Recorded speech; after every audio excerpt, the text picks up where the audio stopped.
Banking chapter का सबसे most important जो ये टॉपिक है, इसमें क्या है, what are the principal instrument of monetary policy of the central bank. अब इसमें जो है मेन इंस्ट्रूमेंट हमने डिस्कस करने हैं। एक इंस्ट्रूमेंट होते हैं हमारे पास क्वांटिटेटिव, एक होते हैं क्वालिटेटिव इंस्ट्रूमेंट। ठीक है, तो सबसे पहले हम क्वांटिटेटिव इंस्ट्रूमेंट्स के बारे में डिस्कस करते हैं। Bank rate. अब बैंक रेट क्या होती है कि जिस पर जो सेंट्रल बैंक है ना, वो कमर्शियल बैंकों को, ठीक है, वो क्या देता है, उधार पे लोन देता है, यानी कि उस रेट से देता है।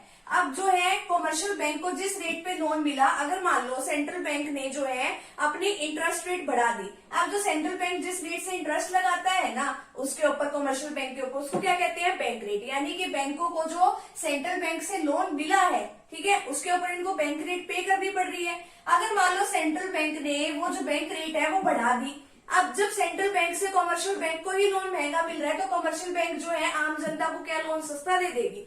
नहीं देगी। तो जो है इंटरेस्ट रेट क्या हो जाएगी, ज्यादा हो जाएगी। अगर इंटरेस्ट रेट ज्यादा हो गई तो लोन तो लोगों को क्या मिलेगा, महंगा मिलेगा। अगर मान लो सेंट्रल बैंक को ये है ना कि हमें ज्यादा सप्लाई नहीं करनी है मार्केट में मनी का सर्कुलेशन ज्यादा नहीं करना है, तो वो क्या करता है, बैंक रेट को बढ़ा देता है, यानी कि कमर्शियल बैंक्स को महंगे रेट से क्या देता है, लोन प्रोवाइड करता है। अगर उसको ये है कि हाँ भाई मार्केट में मनी का सर्कुलेशन ज्यादा करना है, तो बैंक रेट को कम कर देगा, यानी कि कमर्शियल बैंक को वो लोन सस्ता देगा, इंटरेस्ट रेट कम हो जाएगी। अगर इंटरेस्ट रेट कम होगी तो लोन क्या मिलेगा, सस्ता मिलेगा। नेक्स्ट है cash reserve ratio. Cash reserve ratio को हम सीआरआर भी कहते हैं। अब सीआरआर का मतलब क्या है कि जितने भी बैंक के पास जितनी भी डिपॉजिट्स वगैरह होती है ना, तो उसका कुछ सर्टेन परसेंट, जैसे कि 10% मान लो, अब जैसे 10% है वो उसको कहाँ पे जमा कराना पड़ेगा, सेंट्रल बैंक के पास जमा कराना पड़ेगा। अब मान लो उसके पास जो है टोटल डिपॉजिट कितनी है, 1000 है। अब 1000 का 10%,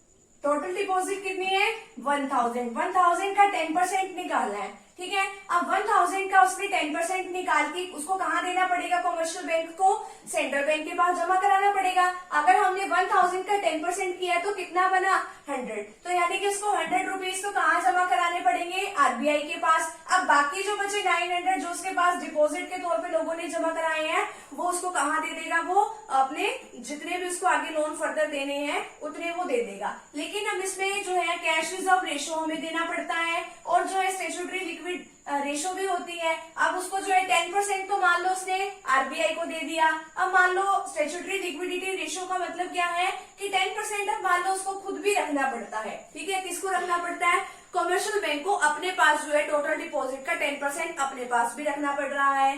ठीक है, तो अब 10 कितने हो गए, 20% हो गए।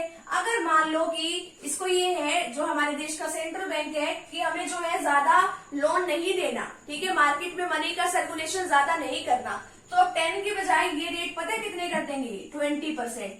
ठीक है, अब मान लो कि 1000 का 20% जो है, अब 200 रुपीज ये कहाँ पे जमा करवाएंगे, सेंट्रल बैंक के पास, और 200 रुपीज ये अपने पास रिजर्व के तौर पे रखेंगे। बाकी बचे हुए पैसे ही ये क्या देंगे, जनता को देंगे।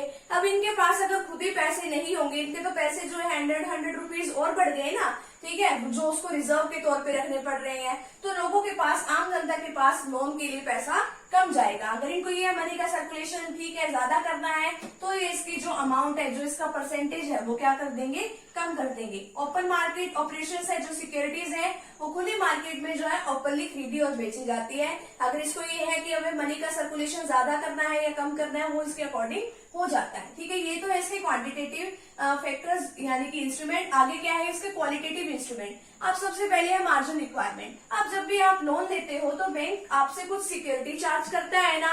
अब देखो कि मान लो आपने जो है 100 रुपीज का अगर बैंक से लोन लिया है, तो बैंक क्या कहती है कि 120 रुपीज की जो है सिक्योरिटीज हमारे पास दो, जमा कराओ, तभी हम आपको लोन देंगे। क्यों?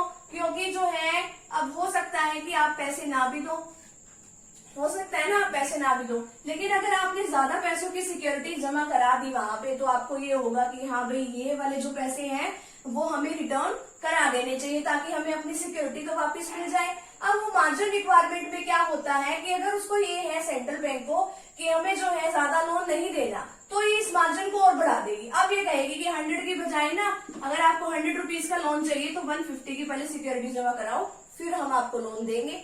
ठीक है। अगर इसको ये है कि हमें मार्केट में मनी जो है हमें ज्यादा सर्कुलेट करनी है तो ये इसका मार्जिन जो है वो कम भी सेट कर सकते हैं, ठीक है। अब मान लो 100 रुपए का अगर हमें लोन चाहिए तो सिर्फ 110 रुपीज की हमें क्या जमा करानी पड़ेगी, सिक्योरिटी जमा करानी पड़ेगी। वो तो सेंट्रल बैंक के ऊपर डिपेंड करता है।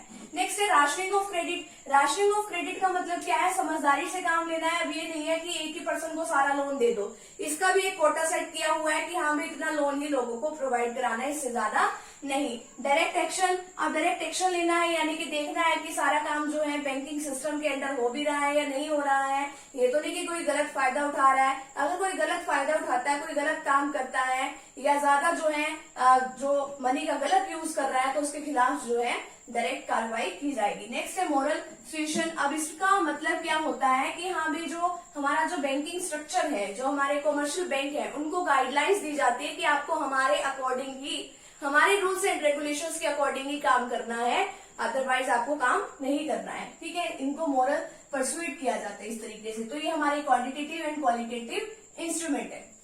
यहाँ पे जो है हमारा बैंकिंग का ये चैप्टर नंबर जो 7 है यहीं पे कंप्लीट होता है। तो फ्रेंड्स अगर आप चैनल पे न्यू हो तो चैनल को प्लीज सब्सक्राइब कर दीजिए, वीडियो को लाइक कर दीजिए और बेल आइकन को प्रेस जरूर कर दीजिएगा। मिलते हैं नेक्स्ट टॉपिक के साथ या नेक्स्ट वीडियो के साथ। Thank you very much. फटाफट से भी आप इसका स्क्रीनशॉट ले लीजिए।